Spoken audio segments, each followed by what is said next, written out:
بسم الله الرحمن الرحيم الحمد لله فاطر السماوات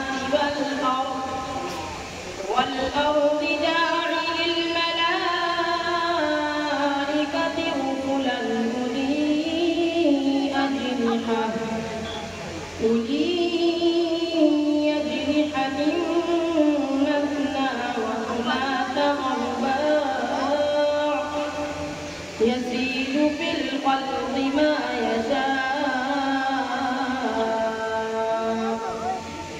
إن الله على كل شيء قدير ما يفتح الله للناس من رحمة فلا ممسك لها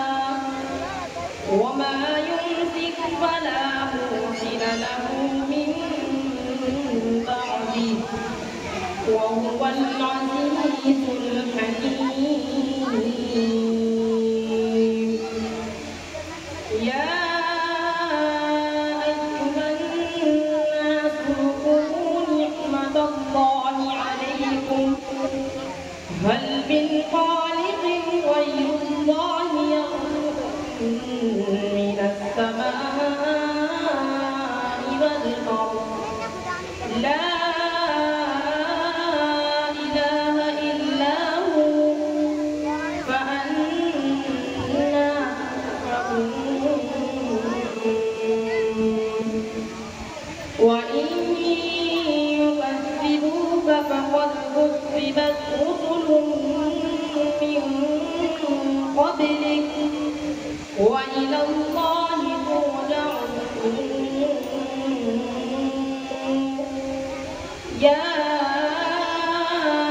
أيها الناس إن وعد الله حق فلا تغرنكم الحياة الدنيا ولا يغرنكم بالله الغرور إن الشيطان لكم عدو فاتخذوه عدوا إنما يدعو حزبه ليكونوا من أصحاب السعير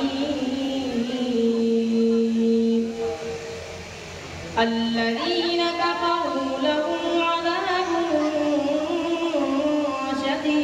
شديد والذين آمنوا وعملوا الصالحات لهم مغفرة وأجر كبير صدق الله